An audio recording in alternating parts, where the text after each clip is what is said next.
Байгууллага өөрсдийн мэдээллээ хэрхэн оруулах вэ? Та нэвтрэлт хийсний дараагаар мерчант тохиргоо зэс рүү даран орно. Энд та өөрийн байгууллагын мэдээллийг бүрдүүлэх болно.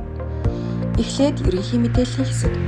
Үүнд хуулийн этгээдийн нэр, үйл ажиллагаа явуулж байгаа нэр, хот аймаг, сум дүүрэг хаягийг сонголтоо сонгоод өөрийн байгууллагын дэлгэрэнгүй хаягийг бичиж оруулна.